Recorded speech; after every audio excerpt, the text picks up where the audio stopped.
Hey everybody, and welcome to a new episode of HeadCanon. Today we're going to talk about a game that I haven't played in a really long time and hadn't really thought about until recently when I fell into a bit of a YouTube rabbit hole watching some ProJared videos and ended up stumbling upon Alone in the Dark. Now, like I said, I haven't played the games since the original trilogy a long time ago. And from what I've seen, especially from ProJared's channel, the newer Alone in the Dark games didn't really measure up to those original three. So I've decided that not only because I liked the original trilogy, but also kind of to celebrate ProJared's million subscribers, I was going to make my own version of what I would hope that the new Alone in the Dark could be. So strap in, it's going to be a while, but I hope you have a lot of fun. Now, from a bit of what the backstory is, after the third, uh, the third Alone in the Dark game, which took place in 1925, uh, according to the newer games, Edward Carnby disappeared somewhere around 1938, 1939. So I'm going to keep that just because having him disappear in 1938 means it's 80 years between then and now, which I think is a nice round number. It works. And so basically, we would start out right at the end of Alone in the Dark 3. Edward and Emily escape Slaughter Gulch, and basically, they start to realize when they start talking to each other that both Edward and Emily realize that there's something bigger going on, and that they have to figure out what it is because these supernatural events keep happening and they're happening at a faster and faster pace.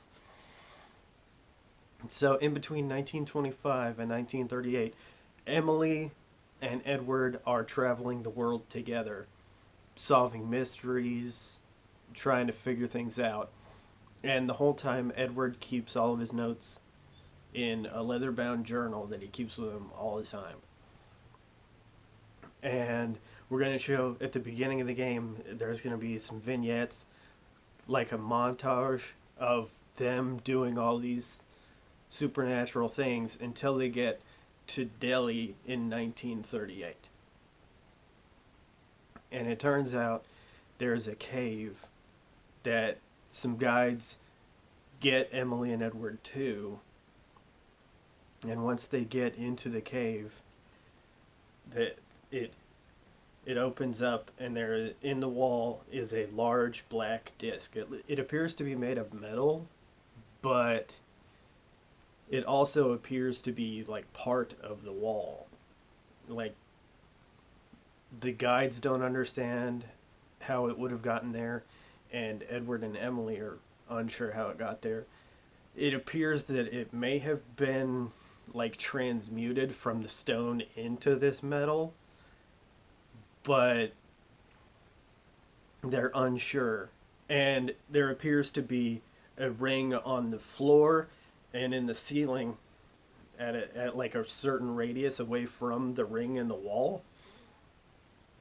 So in order to get a closer look, Edward gets closer and puts his journal down on a rock outcropping that's pretty flat, and he starts rifling through his notes trying to figure things out.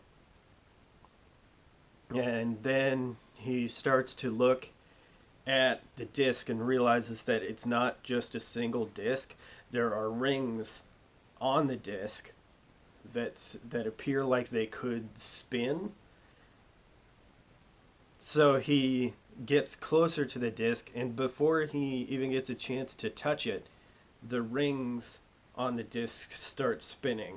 Some turning clockwise, some turning counterclockwise. and symbols start turning blue and start looking like they're on fire. And he's just looking and trying to figure things out. He didn't touch anything, so he's like, he starts to back away, but he's still in that ring that's on the floor and the ceiling. And his journal on that rock outcropping is just outside of the ring. And then the rings keep spinning faster and faster, and then the blue light comes out of it and extends toward the rings. Emily freaks out because when the light hits Edward, he vaporizes and completely disappears. Emily can't get to the book because that ring, the area where the journal is beyond that ring, so she just turns around and with the two guides that brought them there, run out of the cave, scared for their lives. Now, we go from that point to 2018. There's a guy named Tobias sitting at a large wooden desk inside of a den where you can see the windows outside. It's a bit of a stormy night, and a guy comes into the door, and he says, the package that you've been waiting for has arrived. And it's a small package, just about the size of a thick book. And basically he lays it down in front of Tobias, and Tobias opens the box, and inside of it there's like bubble wrap around a book, and there's a letter on the top, and the letter is addressed to Tobias Carnby. And I know what you're thinking, wait a minute, if Edward disappeared in 1938 and we don't know about any children he had, how is Tobias a Carnby? We'll get into that later. Now, he reads the letter, and the letter is from someone who Tobias knows, and it is strongly worded, and it's like, you don't know what I had to do to get this. I had to do some very shady things. You owe me big time. And he pulls the book out, opens it up, and it's Edward Carnby's journal from the cave. Like, he starts flipping through it, and starts reading about all of the adventures that Emily and Edward went on. And then he starts reading about how Emily and Edward started going from adventuring friends into like people who had bonded over the crazy stuff that had been going on, and like eventually fell in love. I know it sounds a little weird because the games don't really tell you the age difference between Emily and Edward. Could be a huge difference. I don't think it is though, but I couldn't tell you on that, so I'm just going to go with they're only like a few years apart in age. But, yeah, so turns out that Emily was pregnant at the time that Edward went to Delhi with her. And this whole thing, like after all of that, Emily spent her whole life trying to not only find Edward's journal, to find his notes, because she, like, there's a lot of stuff in there that she didn't know about, but she also was trying to find a way to get Edward back, if at all possible, because she doesn't know what happened to him. She sees that it looked like he was vaporized, but we don't know. So Tobias keeps reading in the journal, and it hits the point where Edward and Emily went to Delhi. And then the handwriting shifts from Edward's handwriting to what looks like Tobias's handwriting. But the ink isn't fresh. Like, it's weird because the ink in the book looks like it was written at the same time as Edward. So, spurred on by this weird mystery of what the heck is going on, Tobias hires some guides, and gets himself to Delhi. Finds the cave where Edward disappeared, and the whole thing's blocked off. Like, the government is like, nobody's going in there because some shady crap happened in 1938, and no. So basically, Tobias uses his crazy skills of deception and weird junk to get himself in there. And with him is Edward's journal. So he goes in there, and he's in the same room as Edward was. The rings are on the floor. The ring is on the wall.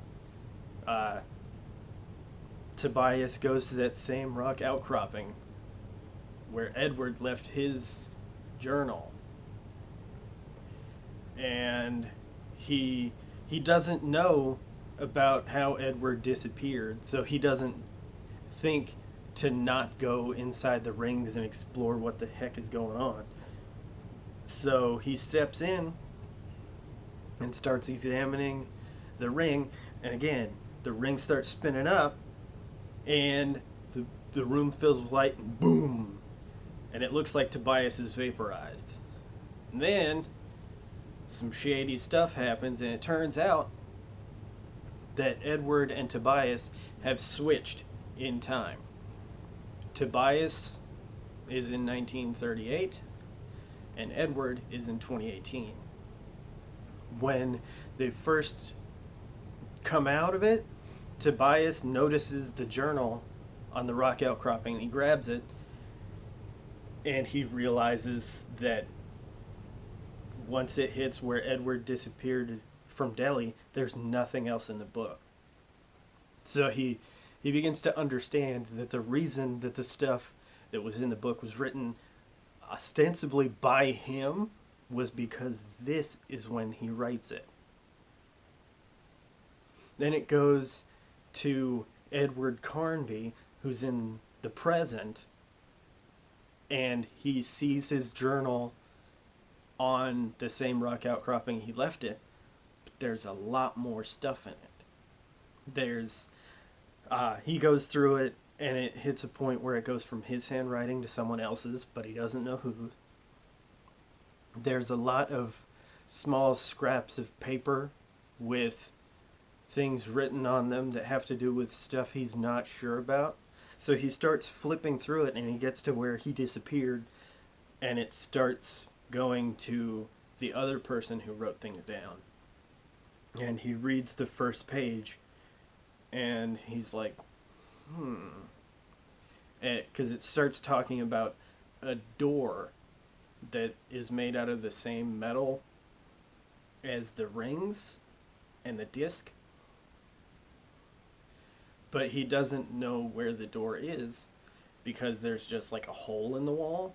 So he assumes that that hole in the wall was where the door was. And then he's like, he thinks to himself, he's going to put the book away because, one, he doesn't know who wrote it, and he thinks that this might be some sort of weird deception that's trying to keep him off track and keep him preoccupied and not be able to get him to where he needs to go. And two, if it is real, he's not going to understand what's in the book until he gets to where he's going and needs to rely on the book to move on. So then it goes back to Tobias, and that door that is open in the future opens in 1938. And Tobias starts writing in the journal, and he passes through the door.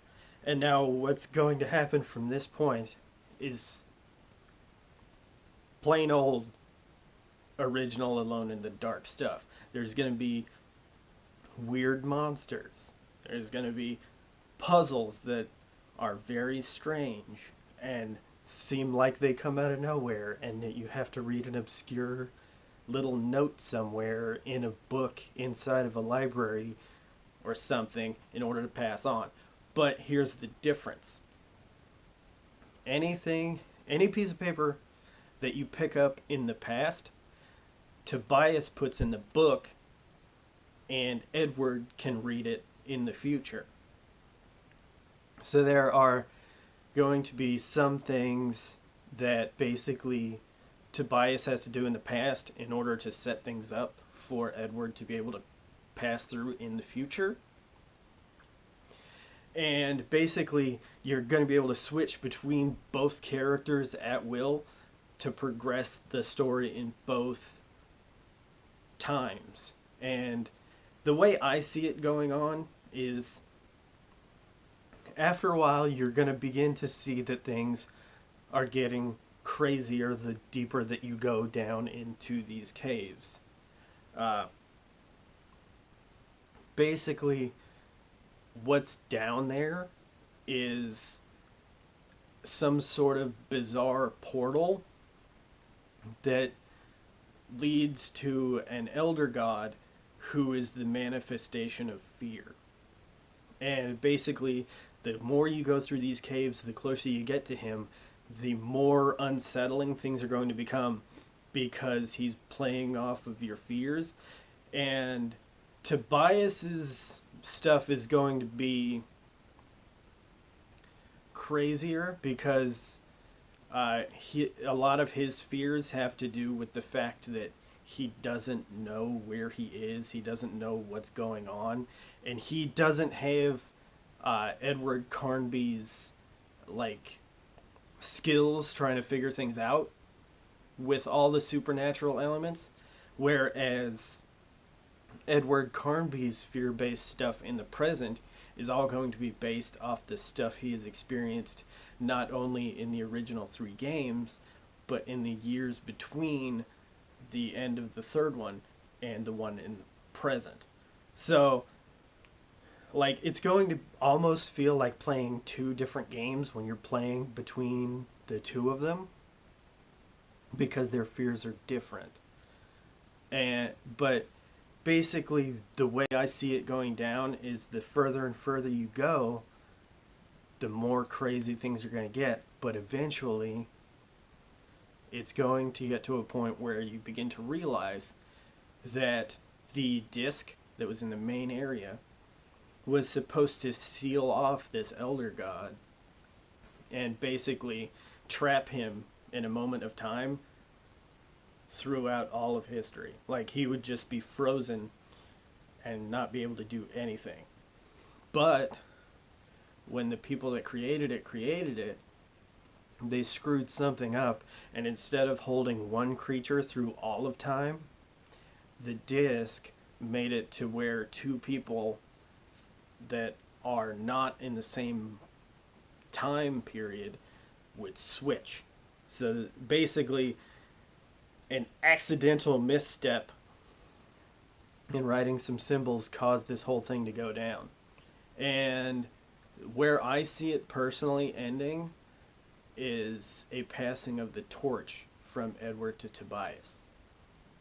Things are going to go down, it's going to go crazy nuts, and by the end of it,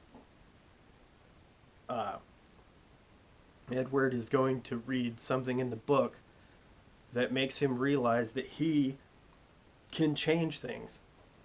But he's not going to be able to change things to be able to get Tobias back to his timeline and Edward back to his so he can reunite with Emily. Tobias will go back to his timeline, but Edward will have to sacrifice himself to keep this elder god of fear trapped for all of eternity. And basically the 2 of them would be trapped forever. And so by the time the end of this game happens, Tobias would be the new hero for the Alone in the Dark series taking place in present day, and it would explain why Edward Carnby disappeared, and not like retcon it and be like, oh, he's back now and everything's cool. So yeah, that's my take on what a great Alone in the Dark game would be. I know it's a little long, as these things are, but I hope it was entertaining, and I hope it spurred a little bit of imagination about what you think would be a great Alone in the Dark game. And if you think that this was great, give it a like. If you didn't, throw a dislike. But tell me what ideas you would have for a new Alone in the Dark game down in the comments. And I'm going to post this to Twitter so that ProJared can see it and let him know that not only am I a huge fan, but that I'm a huge fan of Alone in the Dark, and I want to see a new game in the franchise, and hopefully he wants to see something like this too. So, yeah, if you want to see more, hit subscribe, and I hope to see you again on another episode of HeadCanon. Bye.